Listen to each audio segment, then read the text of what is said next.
A esperança de um mundo melhor, de um futuro que seja diferente e bem melhor do que aquele que experimentamos hoje, é algo que caracteriza a humanidade. Basicamente ou normalmente, todos esperam e até se esforçam, trabalham, pelo menos a maioria das pessoas, por um mundo melhor no futuro. Sem esta esperança, a vida talvez se tornasse até insuportável.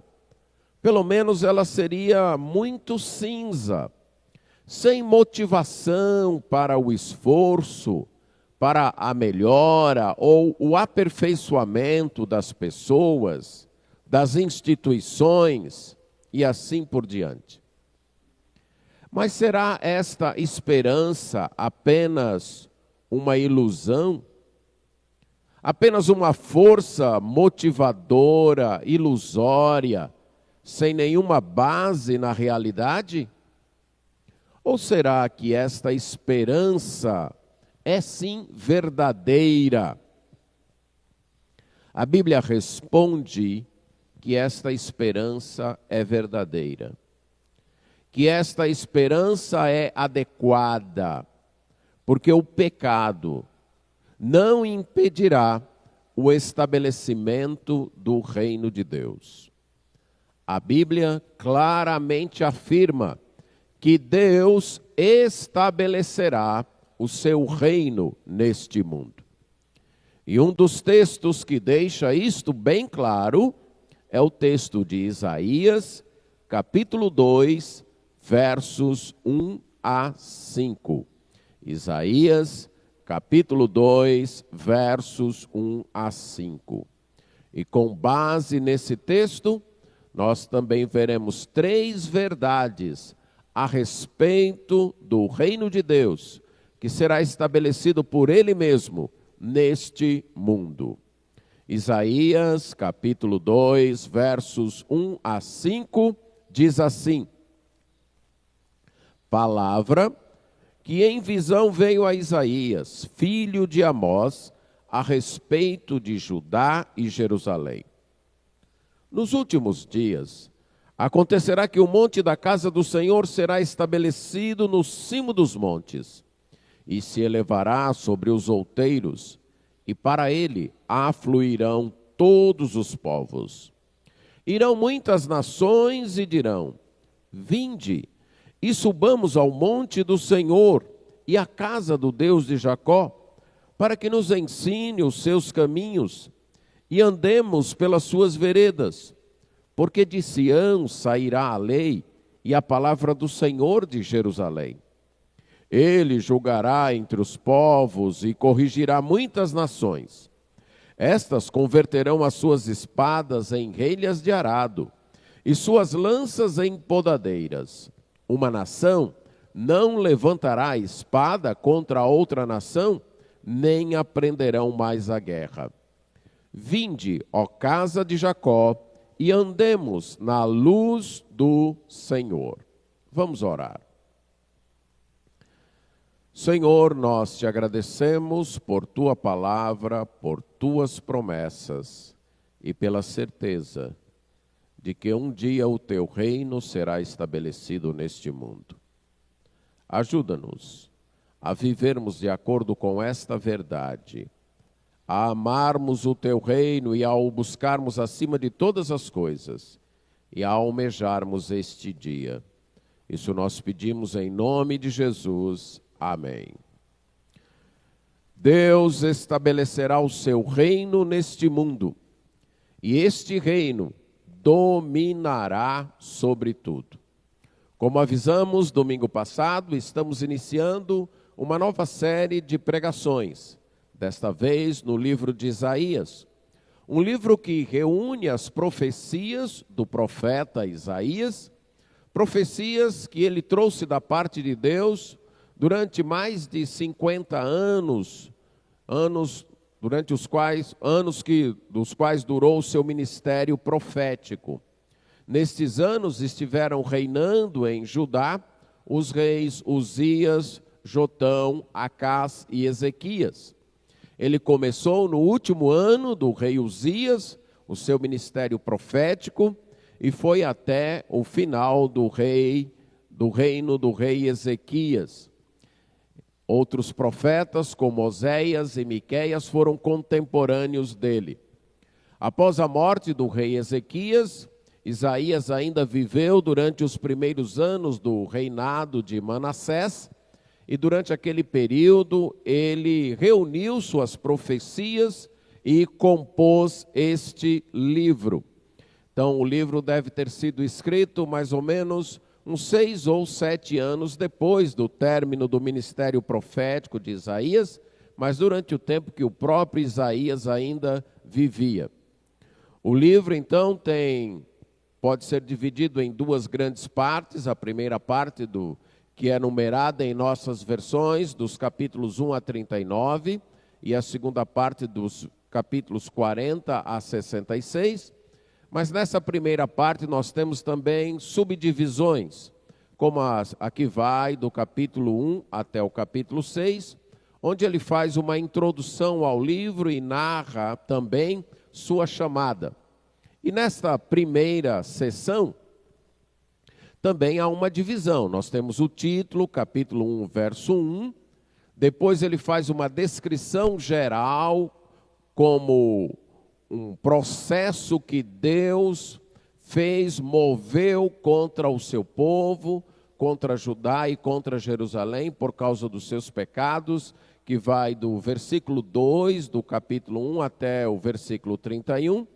E nessa parte agora, capítulos 2, 3 e 4, ele compõe uma peça literária muito interessante, ou muito bem composta, eu devo dizer. Ele tem no capítulo 2, os versos de 1 a 5, uma promessa de restauração. Aí depois, no capítulo 2, versos 6, até o capítulo 3, verso 20, até o capítulo 4, verso 1, ele fala do juízo que Deus vai trazer. E encerra esta parte, no capítulo 4, versos 2 a 6, com restauração de novo. Essa é uma técnica narrativa muito utilizada pelos escritores da Bíblia, que os estudiosos chamam de inclusio, onde ela começa e termina tratando do mesmo assunto, algumas vezes até, em alguns outros textos, usando a mesma terminologia. É como se ela formasse a moldura de um quadro. Então, no caso aqui, o capítulo 2, versos 1 a 5, seria a moldura de cima, e o capítulo 4, versos 2 a 6, a moldura de baixo, os limites.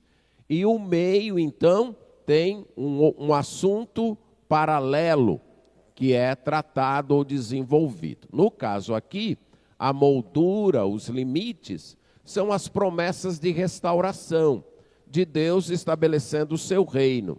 E o meio são profecias de juízo. Juízo contra a liderança do povo de Israel e juízo contra as mulheres destes líderes lá do povo de Israel. Um certo comentarista fez uma nomeação muito interessante disso. É como se ele dissesse, ele disse, melhor dizendo, no capítulo 2, versos 1 a 5, é a Jerusalém ideal. No capítulo 4, versos 2 a 6, também é a Jerusalém ideal. E no meio nós temos a Jerusalém real, a Jerusalém que de fato existia no tempo do profeta. E essa profecia tem também uma introdução, um título, que isso nos mostra que Isaías está iniciando uma nova sessão. É dito que é uma palavra, isto é, uma mensagem que veio na forma de uma visão. Os olhos, de fato, são um sentido muito dominante. E por eles terem um impacto muito forte, a linguagem do ver é automaticamente transferida para os outros sentidos. Isso ocorre em várias linguagens do mundo e também na linguagem bíblica. Então, as pessoas usam a palavra ver para aquilo que eu pego com as mãos, né? Muitas vezes você está vendo algo e você diz, deixa eu ver. Mas você já está vendo. Mas quando você diz, deixa eu ver, significa que você quer pegar. Então, como a visão, eu creio que é o sentido dominante, né? A gente não se conforma apenas em ouvir, apenas em pegar, a gente quer ver mesmo. A gente acabou transferindo a linguagem da visão para os outros sentidos. Deixe-me dar uma outra ilustração. Talvez alguém lhe apresente um prato, uma comida, né? E essa pessoa diz, olha essa comida, como ela está bonita, bem ornamentada. Aí você diz, deixa eu ver. Só que com este verbo ver, você quer dizer o quê? Deixe-me provar, deixe-me experimentar. Então, quando aqui diz que uma mensagem que Isaías viu, ele está dizendo uma mensagem que Deus lhe revelou, que Deus lhe deu, e que necessariamente não foi uma visão que ele, com seus olhos, pôde presenciar, mas algo que Deus lhe trouxe, pode ter sido numa visão mesmo, ou Deus ter lhe falado audivelmente, ou até no seu interior. Então essa mensagem a Isaías, e ele está nos transmitindo, e esta mensagem é a respeito do seu povo, do povo de Judá, cuja capital era Jerusalém. O capítulo anterior terminou de uma forma muito triste, com uma promessa de juízo, que Deus traria então o juízo sobre o povo que estava andando em idolatria, que Deus traria um juízo até em forma de fogo, que queimaria tudo e todos arderiam, seriam queimados juntamente, sem ter quem os apagasse. É uma mensagem que terminou sem dar nenhuma esperança ao povo. Mas diante deste presente sem esperança, Deus revela também que Ele está no controle de todas as coisas e que o pecado humano, a teimosia humana, mesmo a teimosia e rebeldia e desobediência do seu povo, não vai invalidar, não vai levar ao fracasso o seu plano de restaurar sua criação e estabelecer o seu reino neste mundo. Um presente pecaminoso, um presente aparentemente sem esperanças, um presente marcado pela rebeldia humana, não anula o futuro glorioso que Deus trará à sua criação. Mas você, como está ouvindo, eu digo que depois de falar da esperança, Isaías fala do juízo. É como se Deus contrabalançasse e dissesse, no meio do desgosto que o pecado humano traz, não esqueçam que o meu plano no final será vitorioso, que o meu plano triunfará, que eu estabelecerei o meu reino. Mas também, tendo estas promessas do meu reino estabelecido aqui, não se sintam seguros para continuar pecando, porque o meu juízo também virá sobre o mundo. O futuro, então, tanto fala da salvação, da restauração, como do juízo de Deus.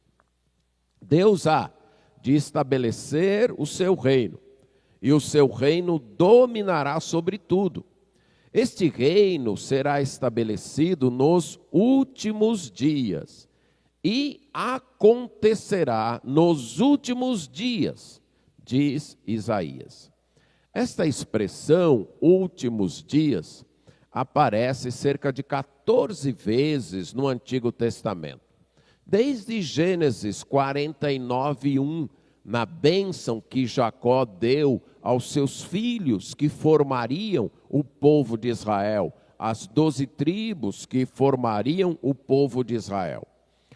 Normalmente esta expressão ela se refere a dias futuros, mas em sua maior parte ela se tornou uma expressão técnica para falar do final de tudo, de quando Deus agiria, faria uma intervenção na criação com o propósito de trazer juízo sobre os rebeldes e estabelecer o seu reino neste mundo. Deus criou todas as coisas, toda a sua criação, com o propósito de ser o seu reino. Isso fica muito claro em Gênesis capítulos 1 e 2, quando ele cria tudo como se fosse o seu templo neste mundo e cria o ser humano para ser o seu vice-regente, para administrar, para dominar a criação como representante de Deus, como a imagem e semelhança de Deus. Deus sendo o rei e o ser humano, homem e mulher, sendo os vice-regentes, os administradores do reino de Deus. O alvo era que o ser humano, aquele casal, passasse pelo período de provação, pelo período de teste, e assim haveria na criação, um reino glorioso, com pessoas se multiplicando, gerando outras pessoas à imagem e semelhança de Deus e propagando a glória de Deus neste mundo. Mas o homem se aliou ao inimigo de Deus, desobedeceu a Deus, revoltou-se contra Deus, quis ele mesmo ser o Deus da criação. E isso é impossível, porque Deus só existe um, que é o Deus trino das Escrituras. E assim criou-se um reino em revolta, um reino revoltado contra Deus, que tenta usurpar o domínio de Deus. E ali começou uma guerra, uma batalha. Em Gênesis 3,15, Deus deixa isso claro, uma inimizade entre este reino rebelde, este reino em revolta, esse reino que tenta usurpar, destronar Deus, e o reino de Deus, que é o reino de direito. E já ali em Gênesis 3,15, Deus prometeu que o reino dele, através de um descendente da mulher, seria vitorioso. E esmagaria a cabeça da serpente, o inimigo de Deus. E a linguagem ali reflete o costume da época, de quando um rei entrava em guerra contra outro rei e saía vitorioso. Uma das práticas era esse outro rei derrotado ser trazido até diante do rei vencedor, ser colocado deitado no chão e o rei vencedor colocar seu pé sobre a cabeça dele, confirmando que havia vencido e que era vitorioso. Usando então a linguagem da época, Deus expressa que o seu reino seria vitorioso. E esta é a esperança de todos aqueles que acreditaram em Deus no Antigo Testamento, do dia quando o reino de Deus se estabeleceria.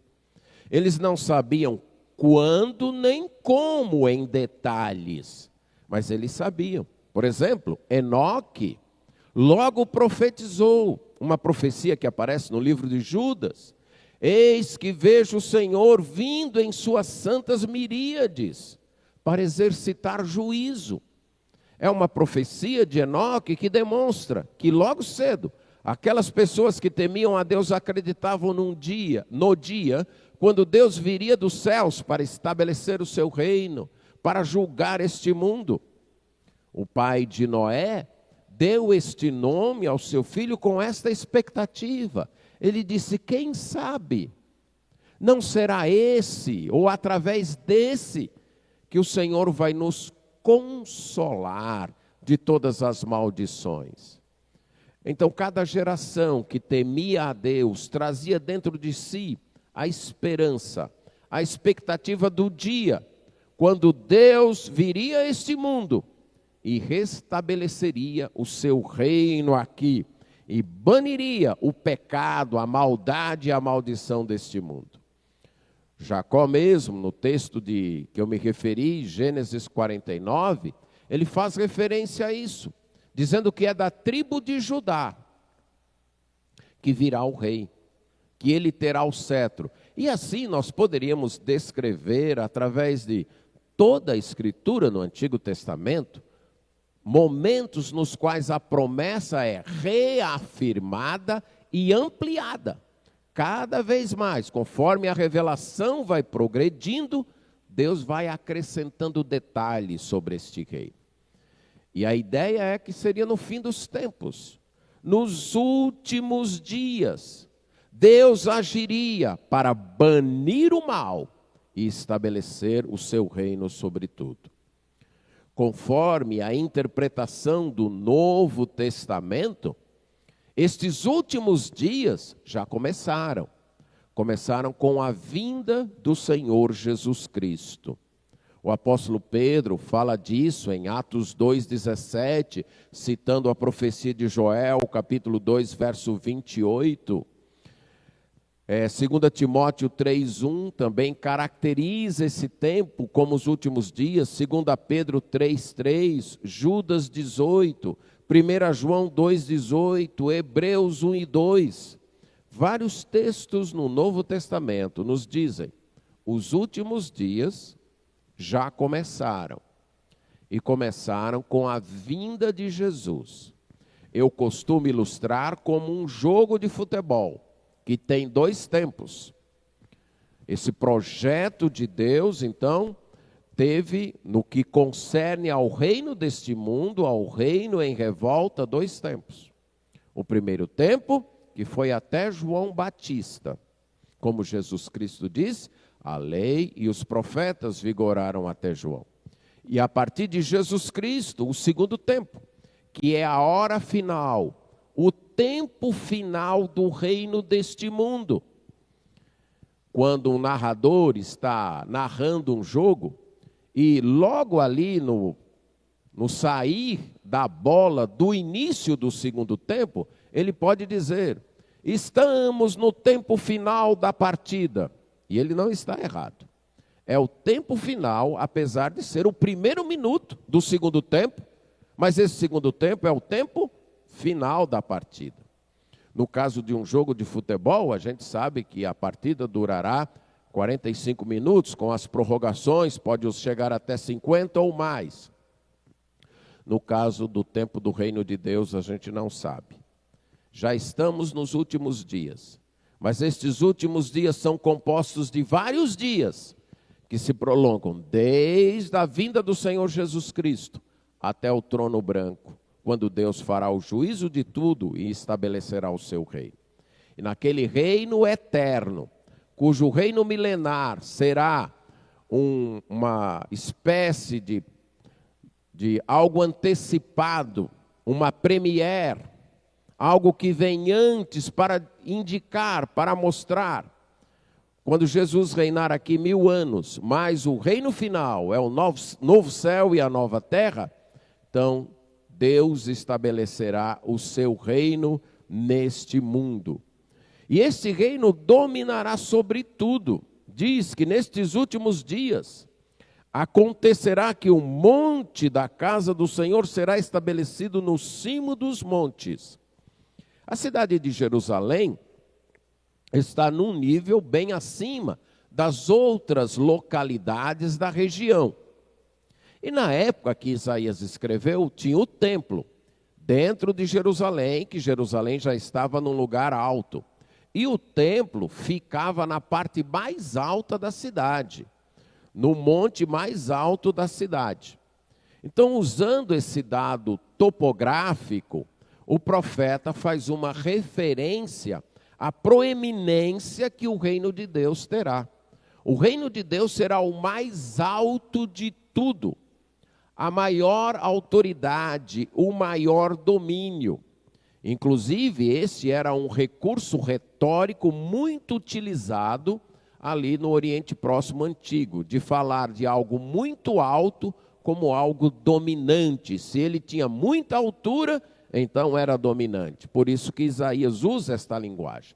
Então, quando ele diz, acontecerá nos últimos dias, que o monte da casa do Senhor, o templo de Deus, o palácio de Deus, o símbolo do reinado de Deus, já que ali estava a arca, com a tampa, que era o propiciatório, e os querubins, que era o símbolo do trono de Deus, o Deus que está entronizado entre os querubins.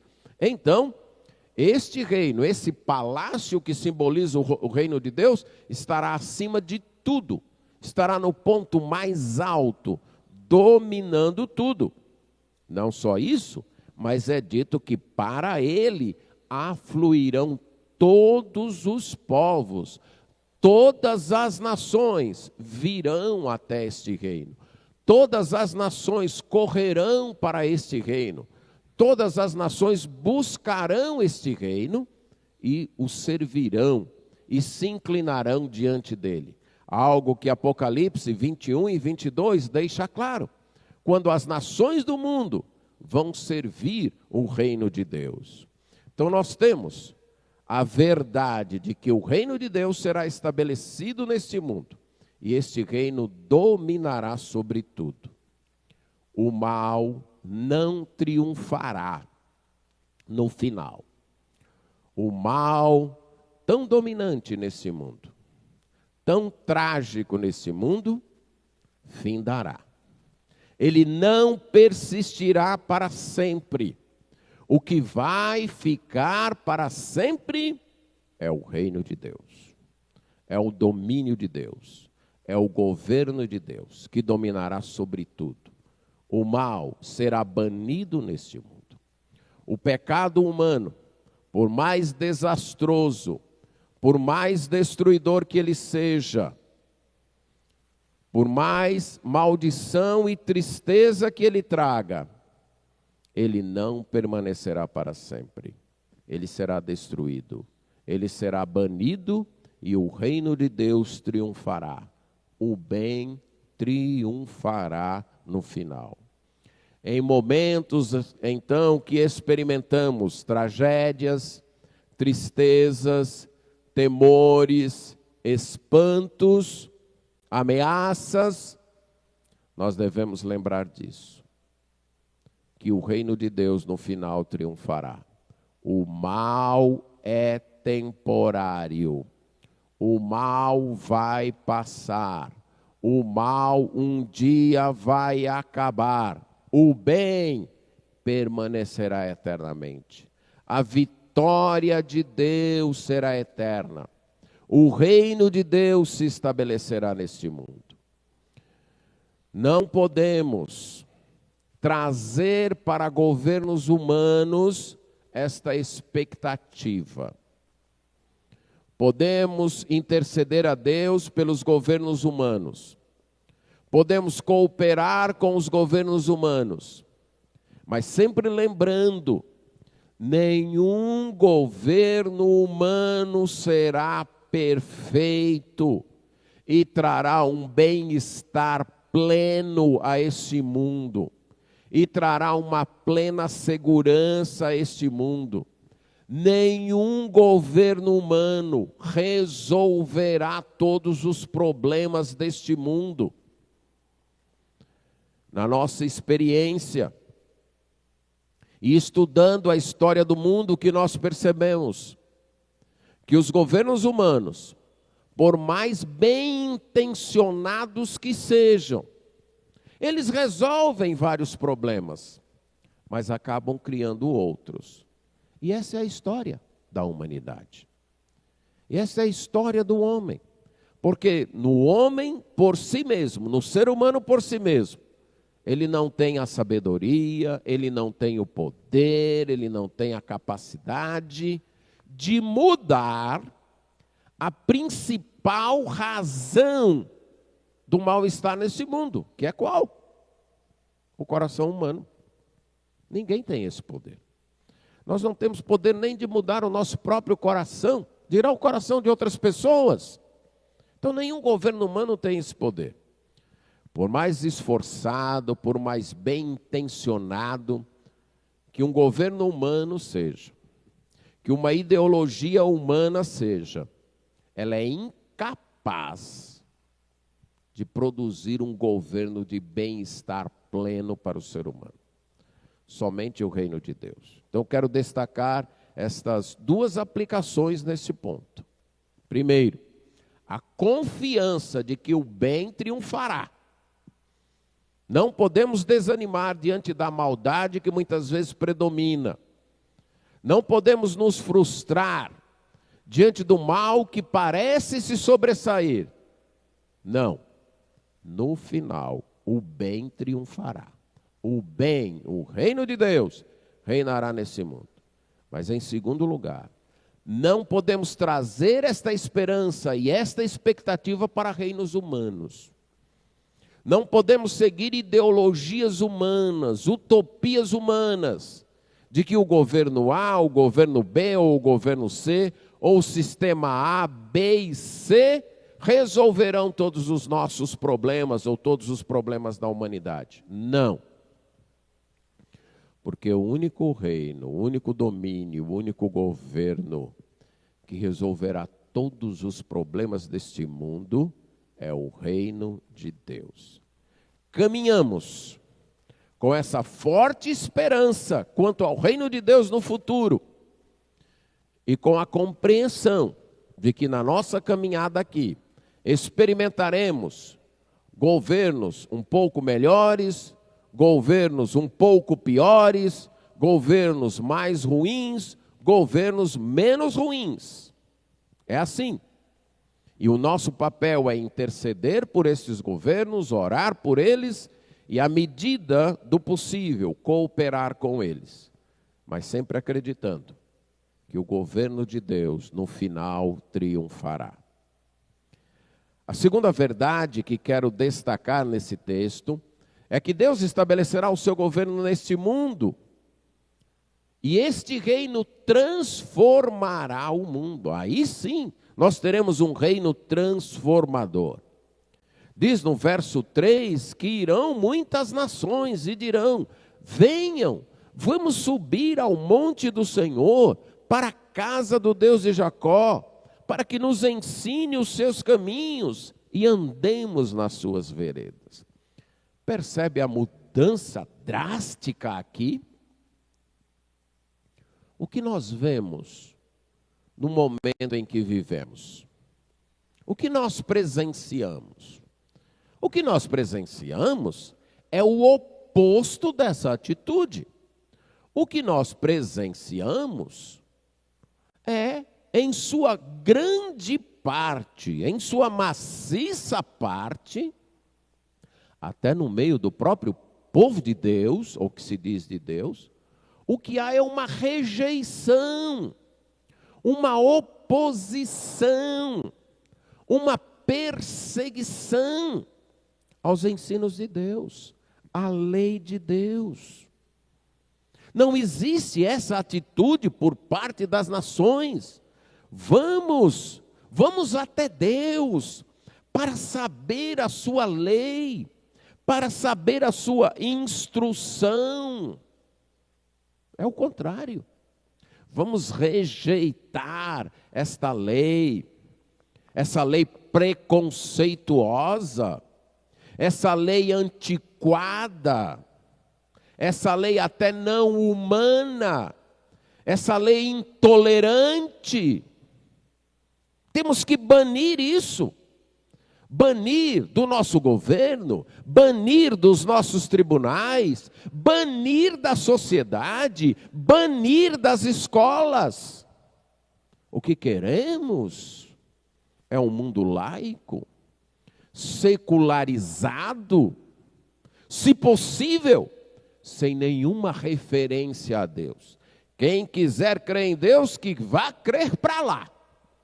que guarde sua fé de modo bem particular, no máximo dentro dos seus templos. Mas até nas redes sociais, os princípios de Deus estão sendo proibidos e banidos. Não há essa atitude de vamos buscar a Deus, vamos ver o que Ele nos ensina, vamos andar de acordo com os seus caminhos, porque é do Senhor que vai sair a lei. Isso é a instrução. É de lá de Jerusalém que virá a palavra dele. Mas naquele tempo, quando Deus trouxer o seu reino a este mundo, essa atitude vai mudar. As nações serão transformadas. Elas almejarão. Elas buscarão. Finalmente elas serão convencidas de que a melhor lei que existe, ou até a única lei que de fato funciona, é a lei de Deus. É a instrução de Deus. E as nações então vão buscar seguir esta palavra. Vão buscar seguir esta lei. Você nota aqui dois movimentos.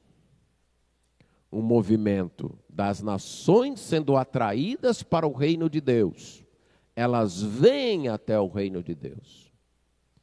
E um movimento da instrução de Deus saindo para se espalhar, dominar todas as nações. Elas se submetendo a esta lei. Quando o reino de Deus se estabelecer sobre todo o mundo nos últimos dias, vai ter uma transformação da desobediência para a obediência, da revolta para a submissão a Deus. Mas, além disso, será um governo de justiça. Ele julgará entre os povos e corrigirá entre muitas nações. Quando nós pensamos nos governos humanos, nós sempre pensamos em três poderes que são divididos, né? O poder legislativo, o poder executivo e o poder judiciário.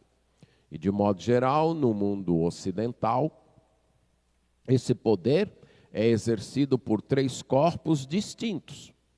O poder executivo pelos presidentes, governadores, prefeitos e os seus devidos gabinetes. O poder legislativo pelas câmaras eleitas, Senado, Câmara Federal, Estadual, ou Assembleia Estadual ou Câmara Municipal. E o poder judiciário pelos tribunais, chegando até o Supremo Tribunal.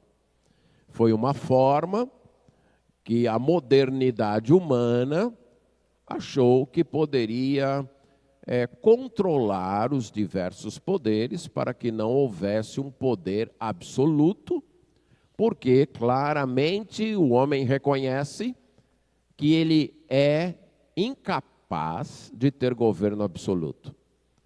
Que o poder corrompe e o poder absoluto corrompe absolutamente.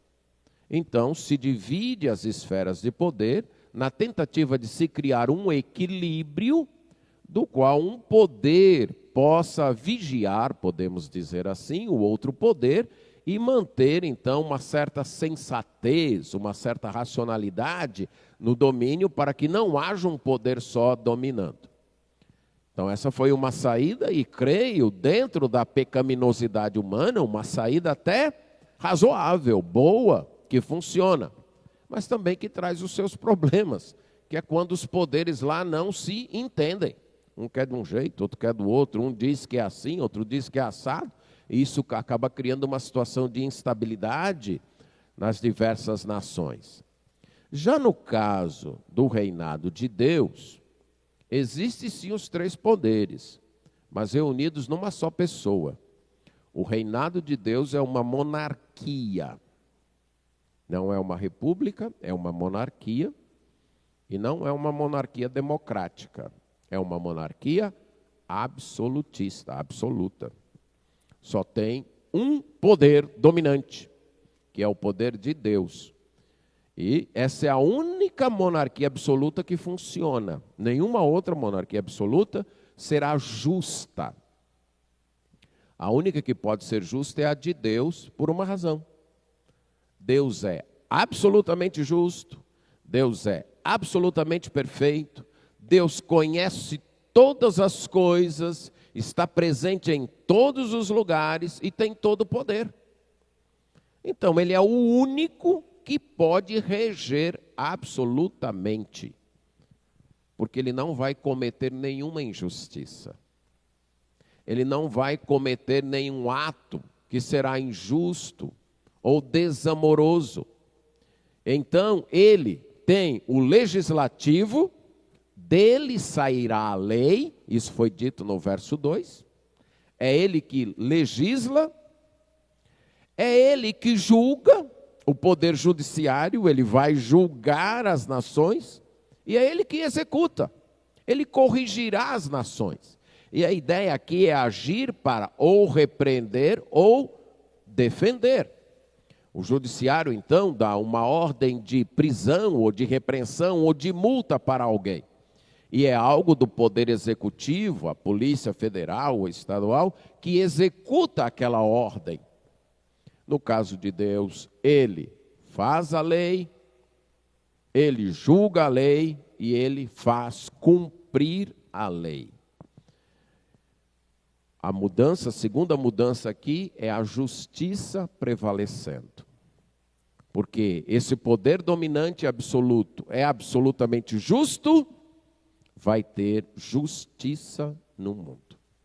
Finalmente, nós presenciaremos um mundo de absoluta justiça. Hoje, nós lutamos por justiça. Tanto na esfera coletiva como individual, a injustiça nos revolta. Se existe algo que cria uma revolta no ser humano, isso desde cedo. Se você observar, até as crianças carregam dentro delas este senso de luta por justiça. Na maioria das vezes, tanto nas crianças como em nós, é uma luta deturpada, porque nós temos uma visão deturpada de justiça. Normalmente nós entendemos justiça como aquilo que nós queremos. Ser justo é fazer alguém, um pai justo é um pai que faz aquilo que esse filho quer e não aquilo que aquele outro filho quer, quando as duas vontades se chocam. Porque esse é um conceito deturpado de justiça, um conceito imaturo, infantil, mas que infelizmente nós carregamos para o resto da vida. Ser justo é fazer do jeito que eu quero. Só que isso não é um conceito de justiça, né? Mas, independente disso, o que eu quero frisar aqui é que todo ser humano carrega dentro de si, desde criança, um anseio por justiça, um senso por justiça. E que quando essa não é feita, ou quando essa justiça não se concretiza de modo normal na vida, duas coisas ocorrem, e isso também ocorre nas crianças. Ou revolta ativa, rebeldia ativa, ou rebeldia passiva. O que eu chamo de ira surda. É a criança que, por revolta, ela não se interessa mais por nada. Por ver tanta injustiça em sua casa, pelo menos o que ela consideraria injustiça, ou na escola, ela assume a seguinte posição: não adianta lutar, não adianta se esforçar, então eu não me interesso por nada, porque eu não quero ser frustrado mesmo. Então eu fico deixando as coisas acontecerem, o estudo não me interessa, o trabalho não me interessa, o que acontecer na vida está bom. Isso é consequência do senso de justiça.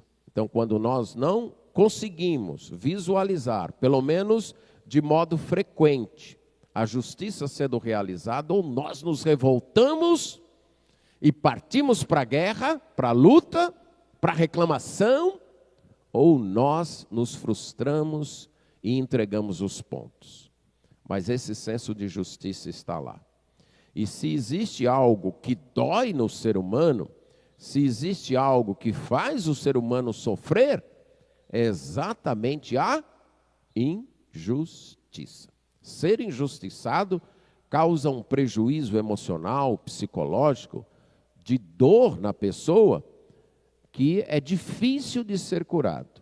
E talvez seja esta a razão porque muitos resolvem abdicar de tudo mesmo, abdicar da justiça. Deixar as águas da vida levar, deixar a vida lhe levar, porque aí ele não sentirá tanto a dor de ser injustiçado. Mas o desejo de justiça, o anseio continua lá, que só será satisfeito plenamente no reinado de Deus. Aqueles que têm fome e sede de justiça serão fartos no reinado de Deus. Será um reino de plena justiça. Os reinos deste mundo, nós vamos encontrar, ou nos reinos deste mundo, nos governos deste mundo, governos com mais justiça e governos com menos justiça. Mas governo com justiça plena, nenhum. Somente o governo de Deus. Mas além de uma busca pela lei, de um governo de justiça, será um governo de paz. Estas nações vão transformar suas espadas em relhas de arado. A ideia aqui é que elas vão pegar suas armas, na época, suas espadas e lanças, e vão pegar o metal, né, do qual era feito, e vão derreter este metal e transformá-los em relhas de arado. Relha de arado é aquela parte do arado que abre o sulco na terra. Aquela lâmina afiada do arado, que na época existia, que puxado por animais, bois ou burros ou cavalos, saía sulcando a terra, abrindo a terra, preparando a terra para o plantio. Se Isaías escrevesse em nossos dias, ele diria que as pessoas transformariam seus canhões, seus tanques de guerra, em tratores para sulcar a terra. Em tratores que abririam, então, sulcos na terra para o plantio. Seria isso que ele diria, usando as imagens de hoje. As pessoas, então, as nações no reino de Deus, não vão fabricar armas. Vão fabricar, no lugar, instrumentos de produção para manter a produção agrícola. Então as lanças serão transformadas em podadeiras, em pequenas foices, que na época eram utilizadas para cortar o cereal. Aqueles da nossa região, ou daqueles que viveram numa área agrícola, podem lembrar da colheita, por exemplo, do arroz, que é feita cortando então os talos do arroz, ou coisas desse tipo, ou quando se poda uma árvore. Então é isso que Isaías está dizendo, que os instrumentos de guerra seriam transformados em instrumentos de paz. É isso que haveria. Esse novo governo, então, que dominará o mundo, seria um governo com leis justas, produzindo justiça, promovendo a paz, porque as nações não aprenderão mais a guerra. Não vão mais declarar guerra uma nação contra outra. Será um governo de absoluta paz. Você que espera um governo com valores de Deus, onde a lei de Deus, os princípios de Deus dominam. Você que espera um governo onde os princípios de Deus serão ensinados às pessoas desde a mais tenra idade. Você que espera um governo onde a justiça prevalecerá plenamente. Você que espera um governo de paz absoluta, de paz mundial, não desanime. Esse governo virá, mas será com o reino de Deus estabelecido aqui. Então, não desanime diante disso. E, por outro lado, não se anime quanto aos governos humanos, quanto a isso. Não coloque suas esperanças, suas expectativas nos governos humanos, que eles vão produzir uma justiça absoluta, leis com valores absolutos ou uma paz absoluta. Eles não vão fazer isso. São governos humanos, marcados pela falha, pela incompreensão, por não ter um conhecimento de tudo, mas o governo de Deus dominará. Deus estabelecerá o seu reino neste mundo. Esse reino dominará sobre tudo, e esse reino transformará o mundo. Mas, por último, a promessa deste reino deve determinar nosso presente. Esse reino está no futuro, nos últimos dias, no tempo final, mas deve fazer uma mudança hoje. Verso 5. Vinde, ó casa de Jacó, e andemos na luz do Senhor. Já que este será o final, vamos hoje coordenar nossa vida, adequar nossa vida de acordo com esse final. Vamos viver de acordo com esse final. Esse futuro prometido deve determinar o nosso presente, deve nos instruir no nosso presente. Já que será este reino, o reino vitorioso, o reino que vai dominar, vamos andar na luz do Senhor. Vamos andar de acordo com a revelação que Deus nos tem trazido. Vamos deixar de lado as falsas esperanças. Vamos deixar de lado as utopias dos sistemas humanos, as defesas de ideologias humanas. Vamos deixar de lado nossa rebeldia e nossa desobediência a este governo, que é o governo de Deus. Vamos nos submeter a este governo. E aqui nós podemos lembrar do Salmo 2, onde o salmista diz que nessa época os reis da terra, os governos da terra se levantam contra Deus, mas que Deus continua no seu trono. E tem dito que no tempo certo Ele vai agir, que no tempo certo Ele vai falar, que no tempo certo Ele vai fazer sua intervenção, que Ele já estabeleceu o seu rei, o seu filho como rei, e que Ele está dando uma oportunidade agora, para que todos aceitem este filho. E o Salmo termina assim: por isso, deixai-vos advertir, juízes da terra, beijai o filho, isso é, se curvem diante do filho, beijem-lhe a mão em sinal de devoção e lealdade, aceitem o reino de Deus, aceitem o domínio de Deus em suas vidas, vivam de acordo com este reino, porque é este reino que vai vencer no final. Uma promessa foi feita: o reino de Deus será estabelecido aqui. Um reino que dominará sobre tudo e um reino que transformará o mundo. E um convite foi feito para vivermos de acordo com esta promessa. Para a medida do possível, já vivenciarmos hoje este reino, confiarmos nesta promessa e esperarmos este reino. Aqui não há uma terceira opção. Há dois reinos em guerra. O reino deste mundo, o reino desta era, que é um reino em revolta, mas já é um reino perdedor. Já está derrotado. Ele luta, mas já está derrotado.